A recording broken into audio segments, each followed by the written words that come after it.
Welcome to सोलो नूल guys.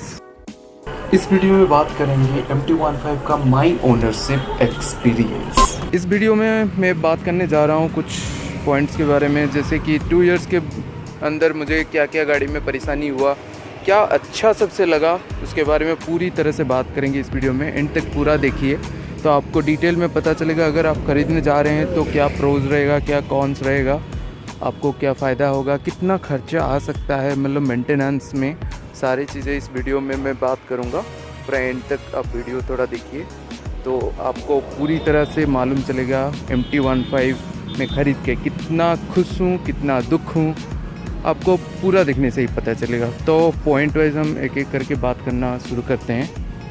पहले मैं बताना चाहता हूँ ये बाइक मैं लिया क्यों। ये बाइक स्टाइल, लुकिंग, ये सब के लिए ही लिया, और बाकी इसका जो फेशियल एक्सप्रेशन है, फेशियल जो लुक है, पूरा मार्केट में यूनिक है। और जो डिज़ाइन लैंग्वेज है, ये जो हायर वर्सन MT सीरीज़ है यामाहा का, उसी से टोटली इंस्पायर है। तो आप किसी भी एंगल से देखिए समथिंग यूनिक ही लगेगा गाड़ी। और रोड प्रेजेंस के बारे में मैं अगर बात करूं तो बोल सकता हूं कि हाँ, इसका रोड प्रेजेंस बहुत ही अच्छा है। और गाड़ी के हिसाब से, लुक के हिसाब से, फंक्शनैलिटी जितना भी जो भी है, लाइटिंग हुआ, कुछ भी पकड़ के चलिए, स्टाइलिश के मामले में गाड़ी बहुत ही बेहतर है। इस सेगमेंट में मैं ये दावे के साथ बता सकता हूँ। इसका जो डिज़ाइन है, बहुत स्लिक डिज़ाइन भी दिया गया है यामाहा के द्वारा। जैसे कि मैं बार बार बता रहा हूँ, सबसे बेस्ट लुकिंग है, बेस्ट लुकिंग है। हाँ ज़रूर यार, मेरे लिए तो बेस्ट ही लुकिंग है, क्योंकि इस गाड़ी के लिए मैं 1 साल वेट किया था यार। तो ऑब्वियसली मेरे लिए तो ये सबसे बेस्ट ही लुक ही रहेगा ना इसका। तो इसलिए मैं बार बार बता रहा हूँ कि इसका लुक वाइज बेस्ट है। तो जो एक्सप्रेशन फेस का है, जो है ना, लगता है कि कोई आपको देख रहा है, और या he need some attention always. Yes, एक लुक हमेशा, कुछ भी स्ट्रेस रहता है, एक बार उसे आके देख लेता हूँ तो दिल खुश हो जाता है। और उसका जो हार्ट है, इंजन 155 सीसी का मस्त है। एक बार रेव करो, दिल भी खुद का खुश हो जाता है। ऑब्वियसली इसी वजह से मैं बोल रहा हूँ कि इसका लुक और सब कुछ मुझे बहुत ही पसंद है। हेडलाइट के बारे में बात कर लेते हैं। जो फेशियल एक्सप्रेशन है, एक रोबोट की तरह लगता है। और इसका जो बाई प्रोजेक्टेड हेडलैम्प है वो बहुत ही अच्छा है, ताकि आपको नाइट विज़न में बहुत ही हेल्प करे। और अब मैं ऑलरेडी एक वीडियो बना चुका हूँ इसका, अंधेरे में किस तरह का इल्यूमिनेशन है, उसका वीडियो आप जाके चेकआउट कर सकते हैं। हो सके तो मैं डिस्क्रिप्शन में उसका लिंक डाल दूँगा। अब बात करते हैं इस गाड़ी का हैंडलिंग कैसा है। हैंडलिंग लॉन्ग ड्राइव में कैसा रहता है, बहुत सारे कमेंट्स भी मुझे मिले हैं, ये लॉन्ग ड्राइव के लिए अच्छा है कि नहीं। इसका पोस्चर जो है थोड़ा डिफरेंट है, और सीट कुशनिंग जो है वो भी डिफरेंट है बाकी बाइकों से।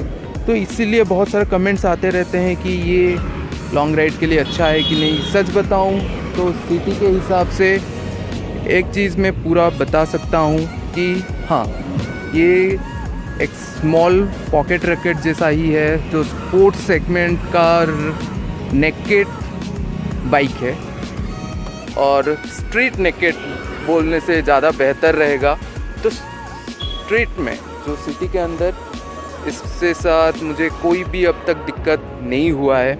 इस बाइक का हार्ट के बारे में, means engine 155 cc liquid cooled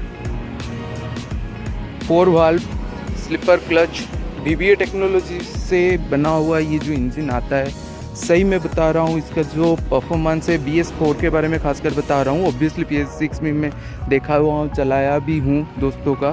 performance थोड़ा सा कम हुआ है जैसे कि BHP में, पर एक चीज़ मैं बता सकता हूँ कि इसका जो इंजन का परफॉर्मेंस है, R15 का ही इंजन है, ऑलरेडी प्रूवन है कि ये इंजन सबसे बेहतर है इस सेगमेंट में।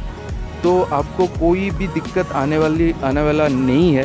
और 2 साल के अंदर मुझे भी इंजन के अंदर कोई भी नॉकिंग या ओवर हीटिंग का इशू कभी भी नहीं आता है। और मैं बेसिकली बिलोंग करता हूँ इस कोस्टल डिस्ट्रिक्ट से, जहाँ पर धूप और गर्मी बहुत ही ज़्यादा रहता है। तो कंटिन्यूसली आप चलाते हैं हेवी ट्रैफिक में तो फिर आपका रेडिएटर पक्का ऑन होगा और आपको ये रेडिएटर चलने की आवाज़ भी आएगा और पता भी चल जाएगा कि इंजन हीट हुआ है करके। पर एक चीज़ यहाँ पर जो कूलेंट है आपको सही रखना पड़ेगा जो लेवल के हिसाब से, ताकि आपको दिक्कत ना आए कूलिंग में भी और गाड़ी का इंजन के ऊपर ज़्यादा प्रेशर भी ना पड़े। ये था मेरा एक्सपीरियंस इंजन के बारे में। और परफॉर्मेंस तो बता ही चुका हूँ कि कोई भी दिक्कत नहीं आया। इंस्टेंटली पिकअप चाहिए, इंस्टेंटली पिकअप देता है। स्लीपर क्लच मुझे बहुत ही हेल्प करता है। कोई भी मेरा गाड़ी चलाया है और स्लीपर क्लच के बारे में एक बार ज़रूर बताता है कि ये क्लच बहुत लाइट है। और इसका जो वेरिएबल वाल्व एक्चुएशन का जो कॉन्सेप्ट है स्पोर्ट्स बाइक का, ये बहुत ही सही बैठता है इस स्मॉल बाइक में और कोई भी दिक्कत नहीं आता है। कभी भी इंस्टेंटली पिकअप चाहिए या पावर चाहिए, just shift down the gear and just give the throttle and enjoy the. आपको पिकअप भी मिलेगा, पावर भी मिलेगा, कोई भी उसमें दिक्कत नहीं आने वाला। ये तो मेरा एक्सपीरियंस मैं आपको बता रहा हूँ। और कोई भी ये वीडियो देख रहा है जिसके पास MT-15 ऑलरेडी है, वो रिलेट कर पा रहे होंगे उन खुद के हिसाब से मैं जो बता रहा हूँ। और जो इंजन का परफॉर्मेंस इसलिए मुझे बहुत ही प्यारा लगता है। और VBA एक बार ऑन हो जाता है, जो वेरिएबल वाल्व एक्चुएशन है, ना ही पूछो, उसका एग्जॉस्ट नोट चेंज हो जाता है और फिर से जो पिकअप है एक अलग लेवल में ही चला जाता है। लगता है कि एक छोटा सा भी एक्सीलरेटर का मोमेंट में बहुत ज़्यादा पिकअप लेता है, पता भी चलता है वो पिकअप आप फील कर पाओगे। ये है एक इंजन के बारे में मेरा ओपिनियन और मेरा एक्सपीरियंस ये 2 साल के अंदर। मुझे अब तक इंजन में कोई भी ऐसा दिक्कत, ब्रेकडाउन हुआ, कुछ भी इशू अब तक मुझे नहीं हुआ है। और एक चीज़ हम बात करेंगे इस गाड़ी का माइलेज के बारे में।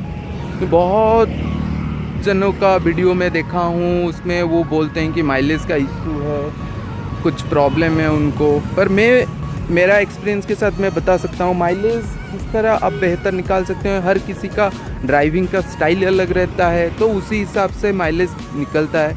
और एक चीज़ मैं बताऊँगा कि ये जो इंजन है ऑलरेडी माइलेज के लिए प्रूवन है। मैं ऑलरेडी उसके ऊपर वीडियो बना चुका हूँ और एक मैं वीडियो आगे चल के भी बनाने वाला हूँ। 2 साल के अंदर कुछ माइलेज में मुझे फ़र्क आया है कि नहीं, और कुछ भी दिक्कत हुआ है कि आप पेट्रोल से लेके कोई भी कभी माइलेज सबसे लो गया हो। अगर मैं बताऊं सबसे कम में देखा हूं मेरा इंजन में हाइस, जब मैं 128 के स्पीड्स में चलाया हूं। एक ऑलरेडी वीडियो डाला हुआ हूं उसके ऊपर। 128 एक्चुअली में नहीं दिखा नहीं है, वहाँ पर 136 तक मैं गाड़ी लिया था। उसी टाइम पे ही मेरा माइलेज थोड़ा कम हुआ था, जब VBA ऑन करके कंटिन्यूसली मैं आधे घंटे के आसपास में चलाया था, तब माइलेज थोड़ा सा कम हुआ था। कम होके भी मुझे 43 के आसपास मुझे माइलेज मिला था। तो मैं बता सकता हूँ कि इसका माइलेज VBA ऑन होने के साथ अगर इतना अच्छा मिल रहा है तो बहुत ही अच्छा है। और एक चीज़ बताऊंगा कि सिटी के अंदर मैं बहुत इकोनॉमिकल चलाता हूँ, 5000 RPM के अंदर रखता हूँ। और इसी वजह से मुझे सिटी के अंदर हमेशा 50 के आसपास मिल ही जाता है। 48 कम देखा हूँ सिटी के अंदर, और मैक्सिमम मुझे देखने के लिए मिला है इस गाड़ी में वो है 52। इस बाइक में मुझे जो सर्विस कॉस्ट जो आता था हर सर्विसिंग में, वो रहता था 647 मेरे रीजन में। क्या क्या काम होता था मैं बता देता हूँ। इंजन ऑयल एक डलता था, एयर फिल्टर चेंज होता था और वहाँ पर एक ओरिंग डलता था, बस इतना ही होता था मेरा हर सर्विसिंग में है। 16,000 किलोमीटर के हिसाब से वो 13,000 में यह जो बताया था ये वाला चेंज हुआ था, ओरिंग या कुछ बोलते हैं, कोई किसी को पता है तो कमेंट सेक्शन में लिख दीजिए वो वाला।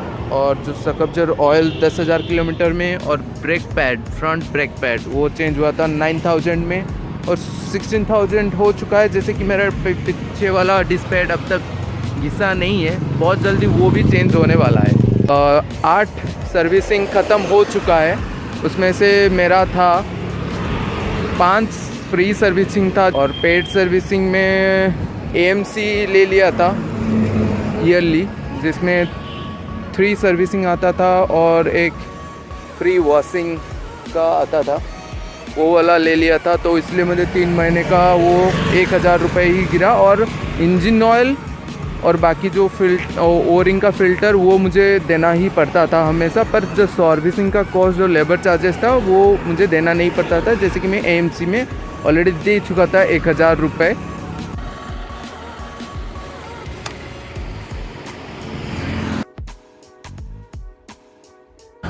स्पीडोमीटर कंसोल है और इसका पूरा R15 का कॉपी पेस्ट है, सिर्फ R15 का बैकग्राउंड वाइट कलर का आता है, इसका जो रहता है नेगेटिव डिस्प्ले यामा बोलता है।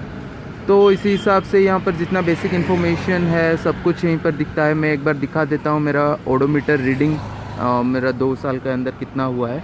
16,231 किलोमीटर।